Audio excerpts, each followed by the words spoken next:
बच्चों, आज के इस वीडियो में आपका बहुत बहुत स्वागत है। मैं व्याकरण की पुनरावृत्ति करा रही हूँ और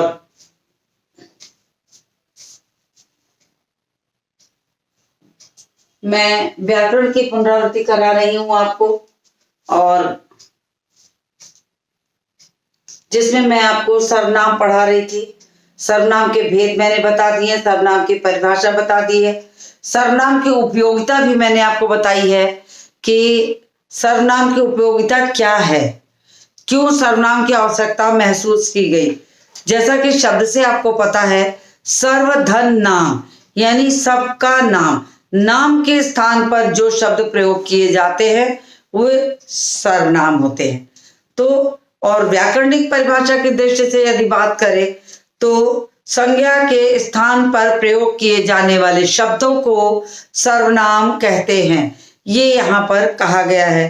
तो ये मैं आपको बता चुकी हूँ। फिर मैंने आपको सर्वनाम के भेद याद दिलाए थे कि सर्वनाम के भेद चूंकि 6 होते हैं, प्रायः बच्चों को वो याद नहीं होते, इसलिए उसे एक गति, लय और संगीत की तरह यदि आप उसे याद करेंगे तो वो आपको याद हो जाएगा।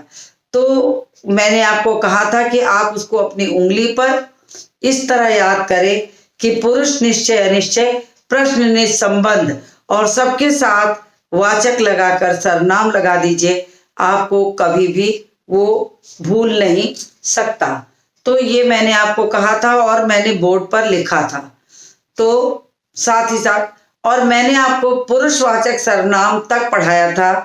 मैं फिर भी पीछे की पुनरावृत्ति करते हुए आगे बढ़ रही हूँ, क्योंकि पहले की पुनरावृत्ति इसलिए कर देना आवश्यक होता है कि यदि किसी बच्चे को उसमें कुछ ना समझ में आया हो या उसने ना देखा हो तो वे आगे से उसको जोड़ सकें। लेकिन मेरा आपसे अनुरोध है कि आप इन वीडियो को देखिए और आपको जहां ना समझ में आए उसे पूछिए। तो पुरुषवाचक सर्वनाम की यदि परिभाषा की बात करें तो पुरुषवाचक जो सर्वनाम है वो हमेशा वक्ता, श्रोता और किसी अन्य के लिए प्रयोग किया जाता है। अब जब मैं वक्ता की बात करूं तो वक्ता मैं खुद हूं, क्योंकि मैं बोल रही हूं। वक्ता हमेशा बोलने वाला होता है, तो मैं बोल रही हूं। श्रोता कौन होता है? श्रोता सुनने वाला होता है। तो तुम जो होता है, मैं जिससे बात करी वो तुम है, वो यहाँ पर श्रोता होगा। यानी वक्ता और श्रोता के अलावा एक तीसरा थर्ड पर्सन भी होता है जो जिसकी बात वक्ता श्रोता से करता है। तो यहाँ पर इन तीनों के लिए प्रयोग किए जाने वाले शब्दों को हम पुरुषवाचक सर्वनाम कहते हैं। यदि व्याकरणिक दृष्टि से इसकी परिभाषा की बात करें तो व्याकरणिक दृष्टि से इसकी परिभाषा क्या होगी कि बोलने वाले और सुनने, वक्ता, श्रोता और किसी अन्य के लिए प्रयोग किए जाने वाले शब्दों को पुरुषवाचक सर्वनाम कहते हैं।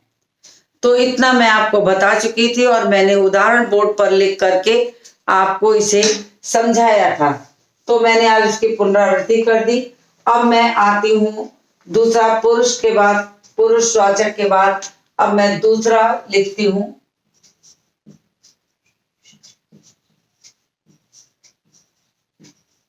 निश्चयवाचक सर्वनाम।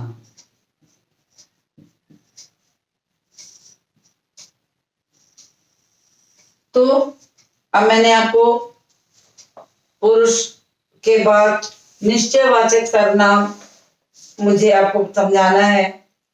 तो निश्चयवाचक सर्वनाम जिस सर्वनाम से पास या दूर स्थित वस्तु या प्राणी का निश्चित पता लगे, यानी वह सर्वनाम शब्द, परिभाषा है ये, वह सर्वनाम शब्द जो पास या दूर स्थित, पास या दूर स्थित किसी व्यक्ति या वस्तु का निश्चित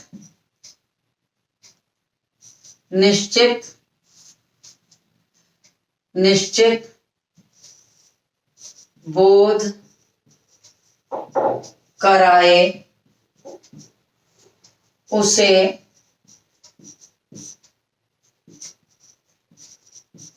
निश्चयवाचक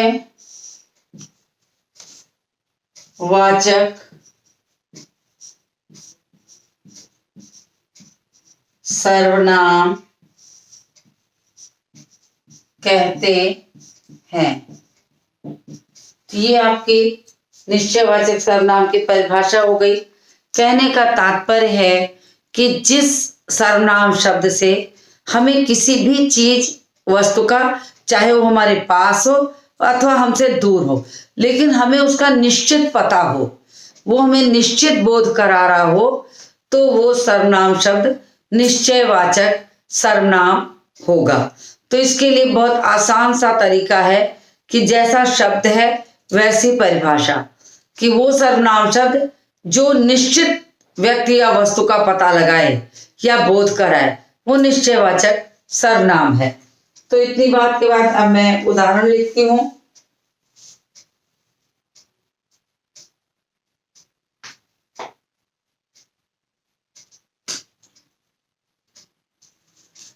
जैसे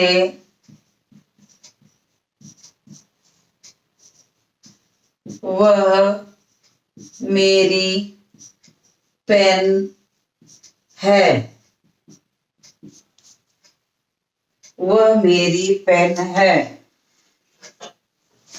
वह मेरा घर है। यहाँ मतलब पेन हो या घर हो, उसके लिए एक निश्चितता का बोध है।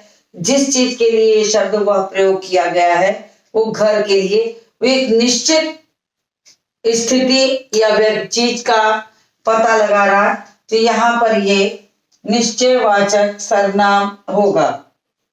यह और वह, यहाँ पर जैसे इसको यह कर देते हैं। अब यहाँ पर यह और वह जो है निश्चितता का बोध करा रहा है, इसलिए दोनों निश्चयवाचक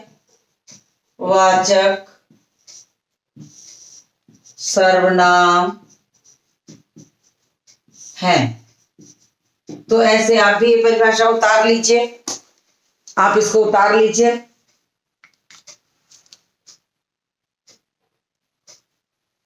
मुझे उम्मीद है कि आपने इसका स्क्रीनशॉट ले लिया होगा या उतार लिया होगा। अब देखिए, पुरुष के बाद निश्चय, निश्चय, अनिश्चय।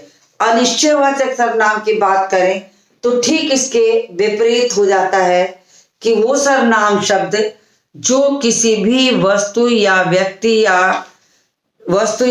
का निश्चित बोध नहीं करा पाता, उसे अनिश्चयवाचक सर्वनाम कहते हैं। तो ये अनिश्चयवाचक के पहले जब तक वो निश्चित बोध कराएगा, यहाँ ये कह रहा है कि यह घर मेरा है, यानी कि जिस घर को वो बता रहा है कि ये मेरा घर है। यहाँ एक वाक्य को पढ़ने से निश्चितता का पता चल रहा है कि ये मेरा घर है, यहाँ ये मेरी पुस्तक है, ये मेरी पेन है। अगर हम ये कह दें ये मेरी पुस्तक है,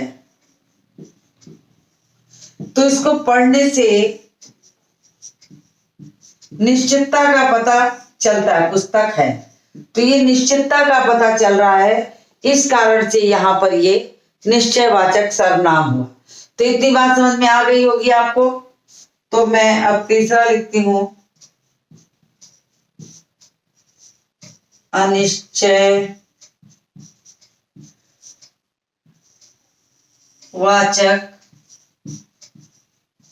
सर्वनाम। अब अनिश्चयवाचक सर्वनाम में ठीक यही है कि यहाँ पर जो सर्वनाम शब्द प्रयोग किया जाता है वो किसी निश्चित चीज को नहीं बताता और वो अनिश्चितता की स्थिति वहां बनी रहती है, क्या, कोई, कुछ, कैसे इत्यादि से। तो मैं इसकी परिभाषा लिखती हूं। जिन सर्वनाम शब्दों से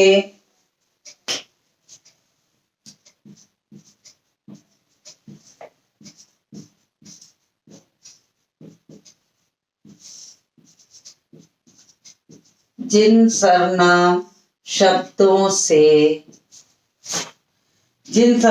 शब्दों से किसी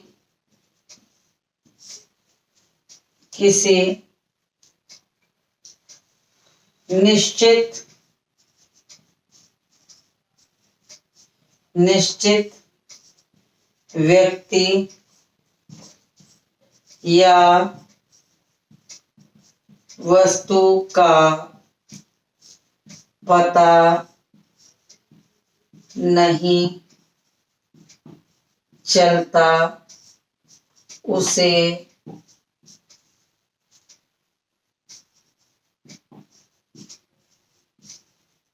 अनिश्चयवाचक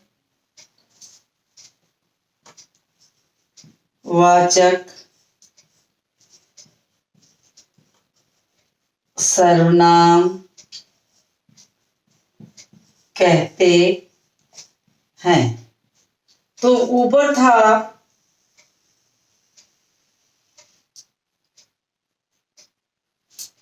था निश्चयवाचक और ये है अनिश्चयवाचक, यानी इस ऊपर में निश्चित व्यक्ति और वस्तु का पता चल रहा था और इसमें निश्चित व्यक्ति और वस्तु का पता नहीं चलता, यानी अनिश्चितता का बोध बना रहता है। इसी कारण इस सर्वनाम का नाम है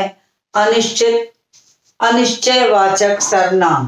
तो इतनी बात आपको स्पष्ट हो गई होगी। तो मैं इसका उदाहरण लिखती हूं।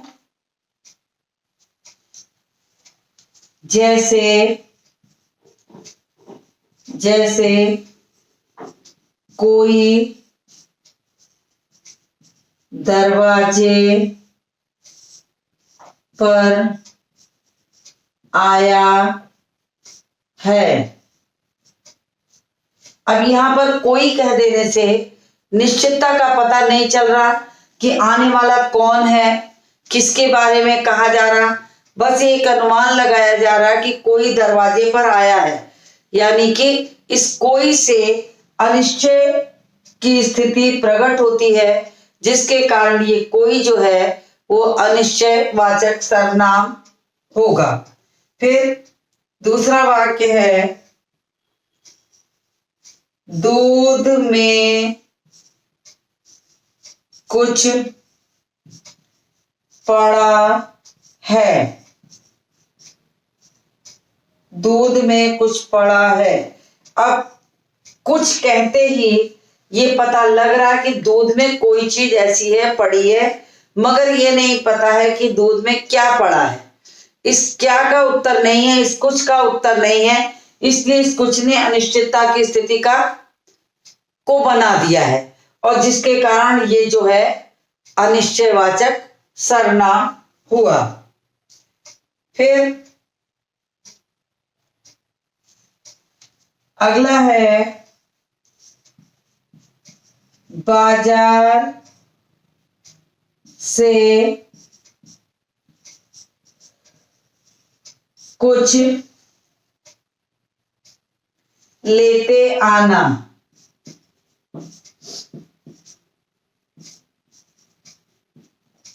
अब क्या लेते आना, ये बात नहीं पता चल रही, ये भी अनिश्चितता का बोध करा रही। तो यहां पर ये शब्दों को पढ़ते ही इस बात का पूरी तरीके से आभास हो जा रहा है कि यहाँ कुछ निश्चय नहीं है कि दरवाजे पे कौन खड़ा है, या दूध में क्या पड़ा है, या बाजार से क्या लाना है। तो इसलिए ये सारे शब्द जो हैं, कोई, कुछ इत्यादि जो है वो अनिश्चयवाचक सर्वनाम है। फिर एक उदाहरण और लिखती हूं।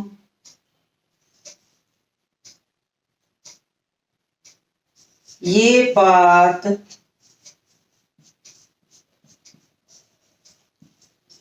किसी से भी न कहना। अब किसी से भी मतलब किसी के लिए कहा जा रहा है, किससे नहीं है, मतलब किसी को ना कहना। तो यहाँ भी अनिश्चितता का भाव हो गया। तो इस तरीके से निश्चयवाचक और अनिश्चयवाचक सर्वनाम आपको स्पष्ट हो गया होगा। तो आप इसका स्क्रीनशॉट लेते चलिए ताकि आपको इकट्ठे न पड़े। मैं किनारे हट जा रही हूं। स्क्रीनशॉट आपने ले लिया होगा। अब मैं अगला लिखती हूं, प्रश्नवाचक सर्वनाम।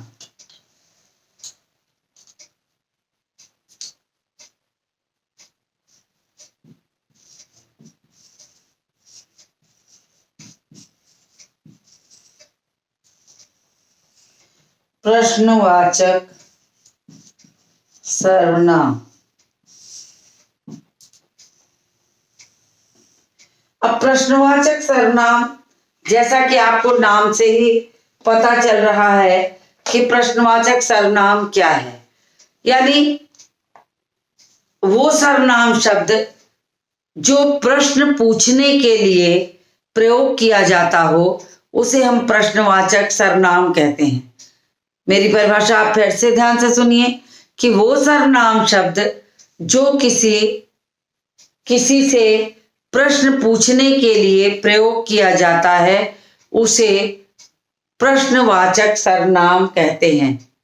परिभाषा को मैं बोर्ड पर लिखती हूं कि वो सर्वनाम शब्द जो प्रश्न पूछने के लिए प्रयोग में आता है उसे प्रश्नवाचक सर्वनाम कहते हैं। तो मैं बोर्ड पर लिख देती हूं इसकी परिभाषा।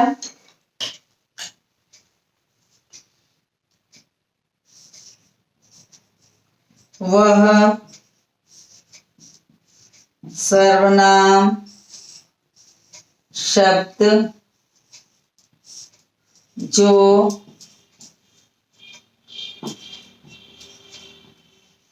प्रश्न पूछने के लिए प्रयोग किया जाता है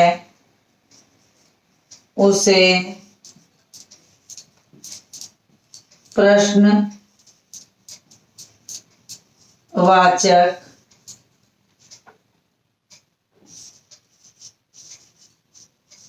सर्वनाम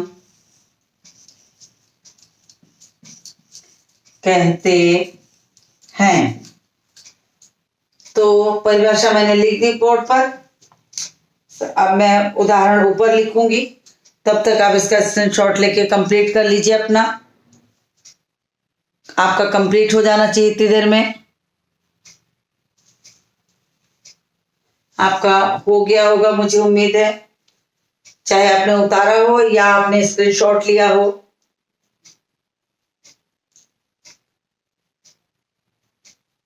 तो आपका स्क्रीनशॉट तो हो चुका होगा। मैं प्रश्नवाचक सर्वनाम का इतना हिस्सा छोड़ के ऊपर का रब करती हूं।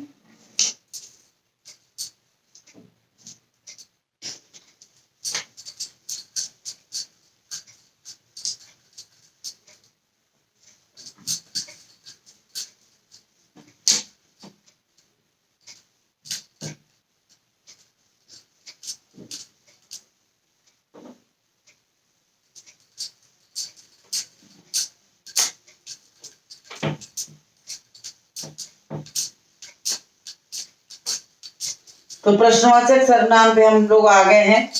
यानी सर्वनाम का चौथा भेद है ये पुरुष निश्चय अनिश्चय प्रश्न निज संबंध, यानी हम प्रश्नवाचक तक पहुंच गए। तो प्रश्नवाचक सर्वनाम का की परिभाषा मैंने बोर्ड पर नीचे यहां लिख दी है। अब उदाहरण मैं ऊपर लिखूंगी, क्योंकि वाक्य में कहा गया है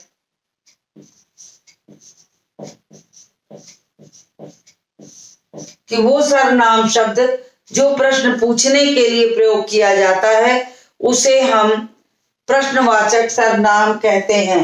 जैसे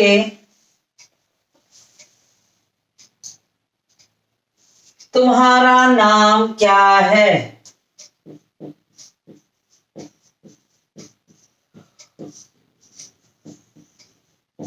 तुम्हारा नाम क्या है? फिर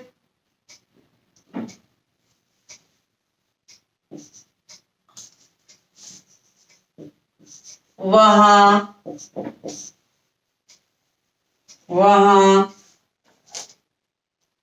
कौन है?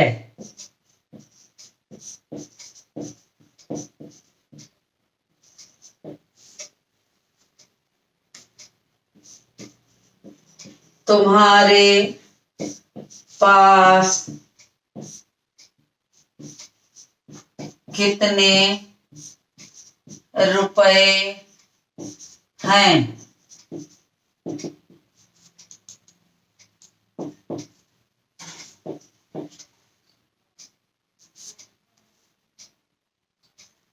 तुम्हें किसने बुलाया?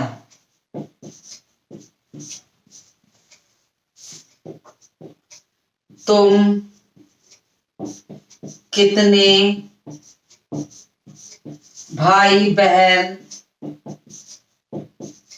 हो?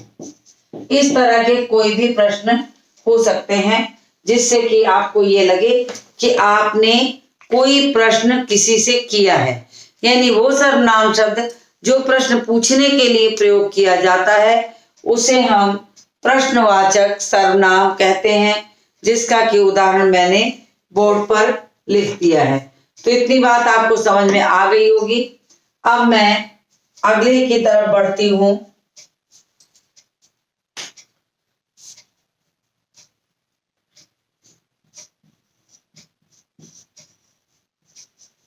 निजवाचक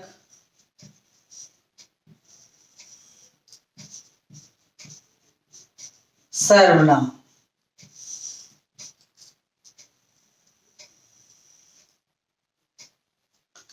अब देखिए, शब्द ही कह रहा है। बहुत बार ऐसा होता है कि जो शब्द हम परिभाषा के लिए यहाँ बोर्ड पर लिखते हैं वो शब्द ही अपनी परिभाषा खुद से कहता है। जैसा कि प्रश्नवाचक की बात करें, जैसे निश्चयवाचक की बात करें, जैसे अनिश्चयवाचक की बात करें, तो आपको परिभाषा याद करने के लिए बस शुरुआत कैसे करनी है? वह सर्वनाम शब्द। जैसे ही आप कहेंगे वह सर्वनाम शब्द, आगे की जो नाम है आपके भेद का उसी से परिभाषा जुड़ जाएगी कि वो सर्वनाम शब्द जो अनिश्चितता की स्थिति उत्पन्न करे वो अनिश्चयवाचक सर्वनाम है। वो सर्वनाम शब्द जो किसी चीज की निश्चित स्थिति को बताए उसे हम निश्चयवाचक सर्वनाम कहते हैं। उसी तरह वो सर्वनाम शब्द जो प्रश्न पूछने के लिए प्रयोग करें उसे हम प्रश्नवाचक कहते हैं। तो देखिए, शब्दों के साथ ही उसकी परिभाषा जो होती है छिपी होती है। बस आपको थोड़े से ध्यान की आवश्यकता होती है कि आप उसकी भाषा, उसकी शब्दावली को एक बार पकड़ लीजिए, फिर आपके लिए वो क्रमवार तरीके से जुड़ता जाएगा और आप उसे आसानी से लिख सकते हैं। तो शब्दों में भेदों के नामों से ही उसकी परिभाषा जो होती है वो स्पष्ट होने लगती है। तो देखिए, मैंने यहाँ लिखा निजवाचक सर्वनाम। निज का मतलब होता अपने आप के लिए, अपने, निजता मतलब अपने लिए। तो इसकी परिभाषा भी बिल्कुल ऐसी ही होगी कि वो सर्वनाम शब्द जो स्वयं के लिए प्रयोग किया जाता हो। अब देखिए, वो सर्वनाम शब्द जो स्वयं के लिए निजता का बोध कराए या स्वयं के लिए प्रयोग किया जाता हो उसे हम निजवाचक सर्वनाम कहते हैं। तो मैं इसकी परिभाषा लिख देती हूं। वह सर्वनाम शब्द जो स्वयं के लिए प्रयोग किया जाता है उसे निजवाचक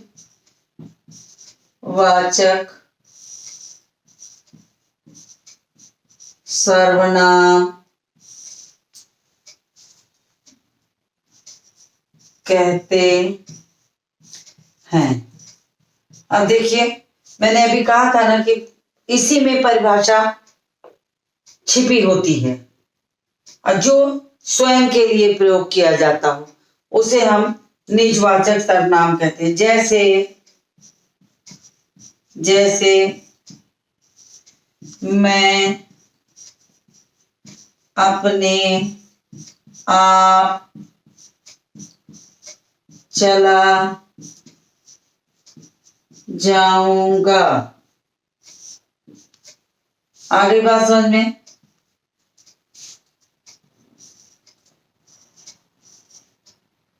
मैं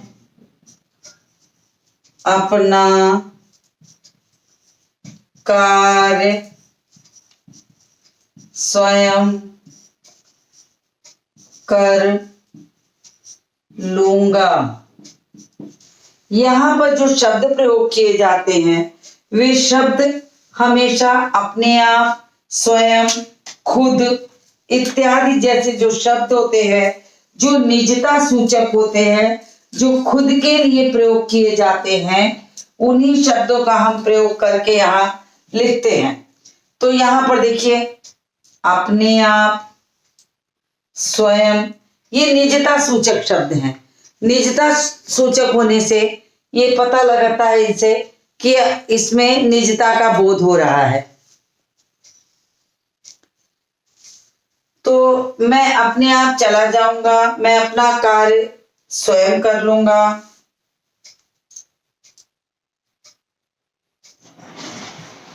मैं खुद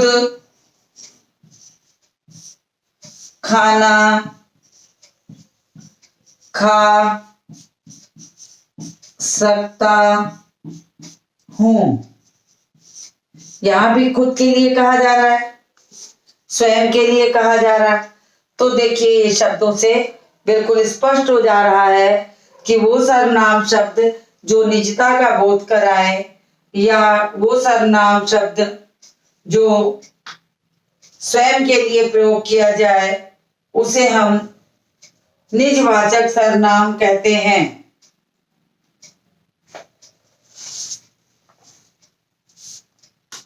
तो एक आध उदाहरण और लिख दूं।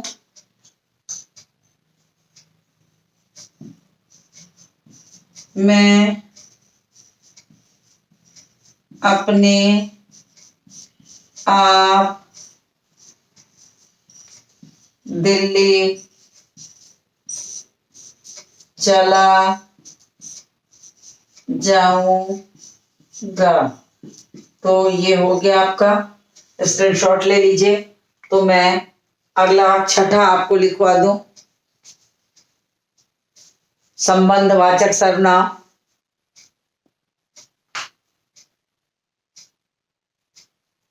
तो मैं इसको रब करती हूँ, आपने स्क्रीनशॉट ले लिया होगा।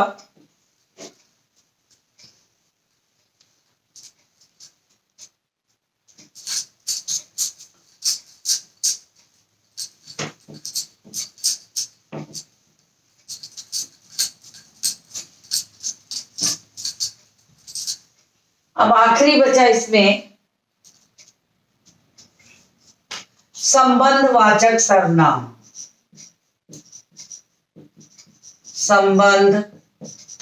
वाचक सर्वनाम। अब इसकी परिभाषा क्या होगी? वह सर्वनाम शब्द जो किसी एक वाक्य का दूसरे वाक्य से संबंध स्थापित करता हो उसे हम संबंधवाचक सर्वनाम कहते हैं।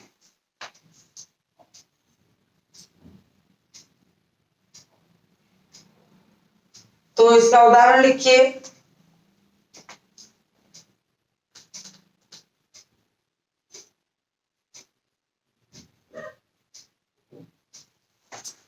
वह सर्वनाम शब्द, मैं पहले परिभाषा लिख दूं, वह सर्वनाम शब्द जो किसी उपवाक्य का संबंध दूसरे उपवाक्य से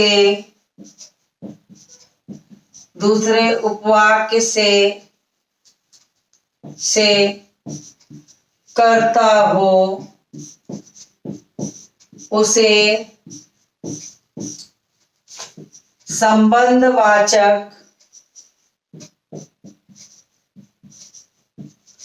सर्वनाम कहते हैं। जैसे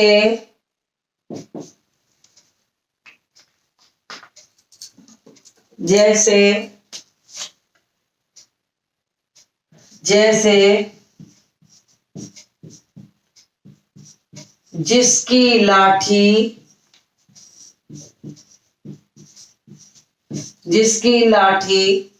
उसकी भैंस,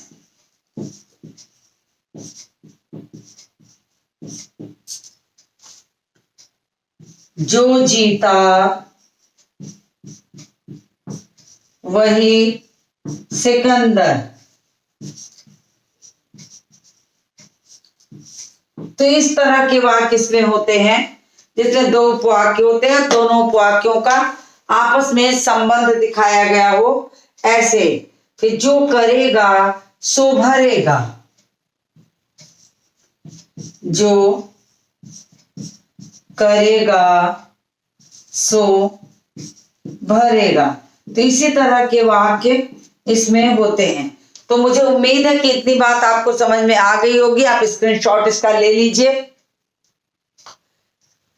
तो आज मैं यहीं तक आपको पढ़ाऊंगी। इसके बाद की कुछ चीजों को मैं आगे के वीडियो में लेकर मिलूंगी। तो आज के इस वीडियो को यहीं समाप्त करती हूं और मिलती हूं आपसे अगले वीडियो में।